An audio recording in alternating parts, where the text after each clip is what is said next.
All right, I'm live. It seems it's my first live stream. This is quite exciting. And today, it's been a long day actually. It's normally record the videos in the morning, but as you can see, we're evening now. But the topic that I'm really excited about, that I was really excited about since yesterday night actually, I actually didn't even sleep that well the first few hours of the night because I was so excited about this, is pride, which might be surprising. But I think it's David Destano. Let me check that. I think it's David Destano, Emotional Success, which is a great book. And David Destano, yeah, Emotional Success. So I say it's a great book, not because it's, for the average person, it's probably not super exciting and fun, but for me, because I'm into psychology and I'm into, well, being successful, which of course everyone is into, but also I love emotions and I love understanding the power of emotions and how they, because emotions basically drive everything. Like emotions are how we make the decisions fundamentally.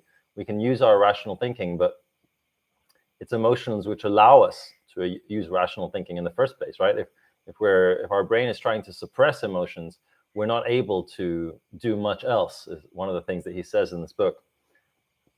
So I realized that, yeah, and one of the things he says in this book is that compassion, gratitude, and pride are the success emotions, that if we feel these on a regular basis, we are priming ourselves for success.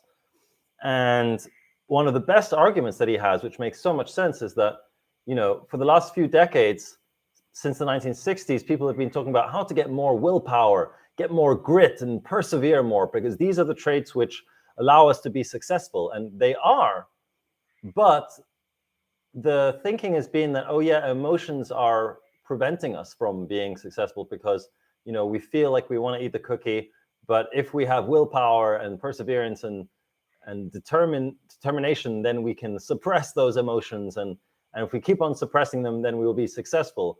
But it's actually exhausting to suppress emotions, and willpower is, you know, every time you exert willpower, you're less likely to succeed because you need a break basically between every time you use willpower.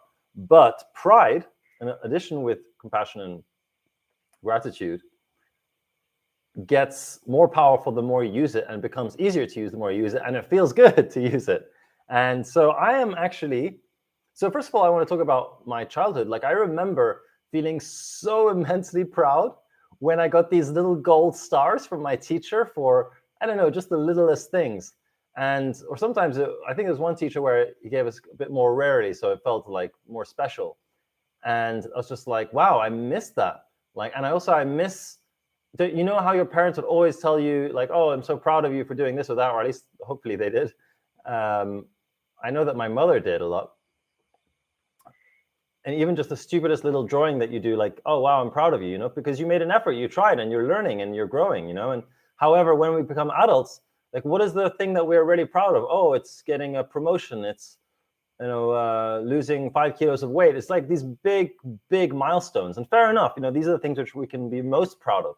But why not be just a little bit proud every day? Why not cultivate this emotion so that I can want to do things which make me proud in the future? Like, I have a strong belief that this is the kind of emotion which is most necessary for, especially achievement, for doing things that we really don't want to do, that you know, that are not enjoyable, to be more specific.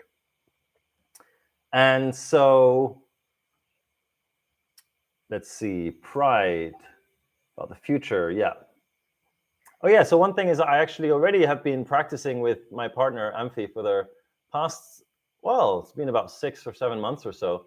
And every night we do a pride and gratitude practice where we talk about how we're proud or grateful about each other and what we've done, what the other person has done, which is great. But now we've gotten more serious about it, and we've committed to it in a much more, well, serious way. And we call it our, Anna had this made up the name for it, our 7 magic lines. And so the first 3 are, one of us says we're proud of, our 3 things that we're proud of having achieved that day or accomplished. And it can be little things or big things, it doesn't matter. But the point is just to really like fake it till you make it. even if maybe we didn't feel particularly proud when we did that. Like if you think back, there's always like a few things in the day where it's like, oh, well, maybe, you know, there's other days where I haven't done it, or you know, other people who would not do it in my place, but I managed to do it. And even if it's something that you do every day, like I know that that's something to be proud of. That's something important to be proud of, to help cultivate this emotion and to seek it out as much as possible. So yeah, so the first three are proud, like what are we each proud of having achieved? And then the next four are showing pride or gratitude for the other person, for things that they've done during the house. And this corrects for one of these biases that we have, which is to think that we have done more when it comes to, for example, house chores. And the simple reason being that we're more aware of what we do because we do it every day. We don't see what the other person does. I forgot the name of the bias, but I really wanted to correct for that. And this is what our practice is for. And I've also committed to experimenting with this pride practice. The thing about this book is that it's a lot of study, a lot of theory, a lot of research that he talks about, but he talks very little about how to actually put it into practice. And that is where I'm going to come in. And I'm going to start out with, I've been practicing pride sort of casually, regularly, you know, with our evening practice.